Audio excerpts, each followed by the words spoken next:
Mbak, setiap kali Abah ke suatu tempat, hikmah apa yang didapat? Ya seperti sekarang ini. Mengenai tempat, pada dasarnya tempat yang kita kunjungi itu adalah semuanya di hadapan Allah itu sementara. Setiap makhluk memiliki tempat, dan tempat pun sama, bisa dikatakan itu pun makhluk. Kita berada di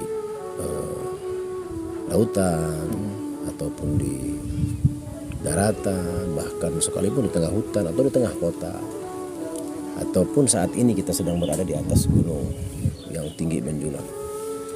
Yang bisa kita ambil satu, bahwa semuanya adalah ayat-ayat Allah. Ini adalah kebesaran Allah Jalla Jalaluh. Dan yang kedua, hikmah yang bisa kita ambil saat ini adalah bahwasanya manusia sebagai makhluk Allah yang termulia. Abadikan dalam Al-Quran, laqad khalaqnal insana fi ahsani taqwim. Manusia itu diciptakan dalam keadaan sempurna. Maka kita sebagai manusia yang memiliki akal dan pikiran, dan itu adalah anugerah terbesar dari Allah, tentunya seharusnya kita mengatakan dengan rasa syukur kita kepada Allah, kita sampaikan hadza min fadli rabbi. Ini adalah keutamaan dari Allah, ini adalah kelebihan yang Allah berikan kepada kita, sehingga kita tetap selalu bersyukur kepada Allah dalam keadaan apapun sebetulnya. Walaupun memang setelah syukur itu ada makna sabar di dalam. Baik, hikmah yang bisa kita ambil sekarang ini, bahwa inilah hidup, Ustaz. Ini maka kita ambil hikmah dalam kehidupan ini. Sebagaimana setelah manusia melakukan atau merasakan atau Allah anugerahkan kehidupan, pasti akan menghadapi kematian. Nah, inilah mana hidup di dunia yang sebetulnya. Kita saat ini berada di fase yang ketiga, sudah melewati fase alam arwah, fasenya alam rahim yang ada dalam ibu kita dengan segala kasih sayangnya.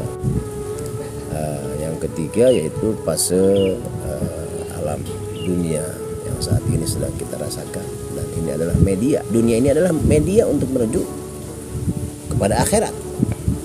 Seandainya amal kita baik, insya Allah kita mendapat balasan yang baik di hadapan Allah. Amal kita buruk, tidak sesuai dengan ridho dan ketentuan hukum Allah, maka Allah juga sudah menyiapkan kabar gembira, yaitu neraka. Karena Allah mengatakan, bergembiralah kalian semua bahwa aku sudah menyiapkan neraka untuk kalian bagi yang bermaksiat. Ya, mudah-mudahan kita semua terhindar daripada api neraka jahanam. Hikmah yang kedua yang bisa kita ambil adalah bahwasanya kita sekarang ini sedang berada di atas. Nah, ini gambaran buat kita. Ini merupakan gambaran bahwa kehidupan itu ada di atas, ada di bawah. Ketika kita sedang di bawah, nggak usah kita resah, tidak usah kita minder, tidak usah kita merasa putus asa. Karena pada dasarnya orang yang di atas pun dia tidak bisa melihat orang yang di bawah. Seperti layaknya orang yang di bawah tidak bisa juga melihat yang di atas.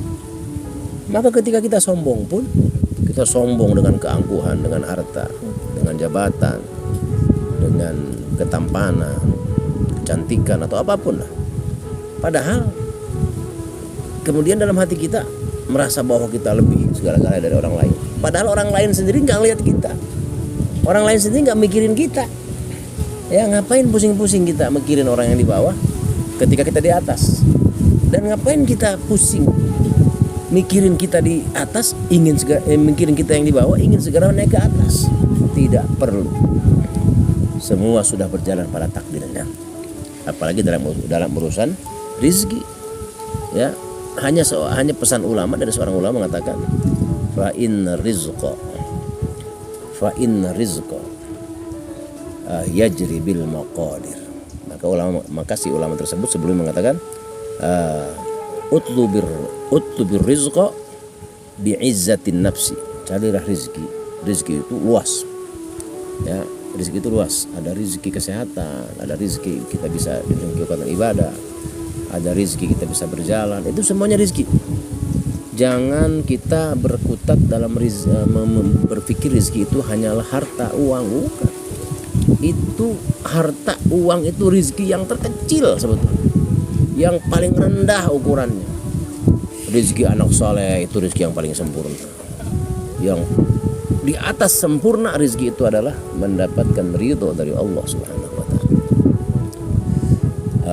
Maka si ulama tersebut mengatakan, utlubil ilma, utlubil rizqa bi'izzatin nafsi. Carilah rizki dengan kemuliaan diri. Jangan kita menghinakan diri untuk mencari rizki. Contoh, mana rizki yang untuk menghinakan diri? Salah satunya, sebagai contoh, kita mencari rizki dengan menipu orang lain, berbohong kepada orang lain, berbuat curang, atau yang lain-lainnya. Itu adalah mencari rizki dengan menghinakan diri kita sendiri, bukan bi'izzatin nafsi. Kemudian di dalam tulisan syair tersebut dilanjutkan, fa inna rizqa yaqdi bil maqadir. Maka sesungguhnya rizki itu tajri bil maqadir, berjalan di atas takdirnya. Maka tidak ada jalan lain bila mana kita ingin menjadi hamba yang terbaik di hadapan Allah. Satu saja kita pakai, satu saja, selain yang lainnya. Yang paling utama adalah ar-ridho bil qada, ar-ridho bil kismah. Ridho dengan takdir Allah, ridho dengan bagian yang Allah berikan kepada kita. Syukuri yang ada. Apapun yang Allah berikan kepada kita, kita syukuri. Jangan pernah memandang nikmat orang lain, karena ketahuilah bahwa di balik nikmat orang lain bisa jadi ada nikmat yang lain yang Allah ambil darinya, dan kita tidak pernah menyadari nikmat tersebut yang Allah ambil. Yang kita lihat hanyalah kemewahan, kehebatan, keagungan, harta benda yang banyak, padahal ada nikmat yang lain yang Allah ambil darinya. Maka tetaplah bersyukur, istiqomah dalam ibadah untuk menuju ridha Allah, agar kita menutup mata kita dalam husnul khatimah. Silakan, ada pertanyaan lain? Saya rasa cukup, dan terima kasih. Saya mendapatkan nilai yang begitu banyak, ilmu yang begitu banyak dari Abah. Terima kasih banyak, Pak. Ya, jadi sebagai penutup, hikmah yang bisa kita ambil paling penting adalah jangan merasa sombong ketika di atas, karena yang di bawah pun gak ngelihat kita. Mereka di bawah gak ngelihat kita. Kita angkuh, kita dengan lantangnya kita mengatakan, aku berada di atas. Padahal orang-orang lain tidak lihat kita. Dan jangan mengeluh ketika di bawah, karena yang di bawah pun gak pernah lihat yang di atas. Dia tidak tahu seberapa pedih orang yang sedang di atas. Ya kan? Bahkan orang yang di atas itu adalah diibaratkan genteng. Dia langsung bersentuhan dengan matahari.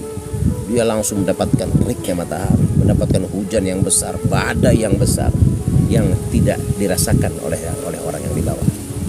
Maka pasti manusia itu tidak pernah luput daripada kebahagiaan dan penderitaan, dan semuanya akan sama-sama saling bersinggungan. Dan ketahuilah, bahagia dan menderita itu tipis bedanya. Bahagia tetap dia akan keluarkan air mata, menderita pun dia akan keluarkan air mata. Sama-sama keduanya akan mengeluarkan air mata.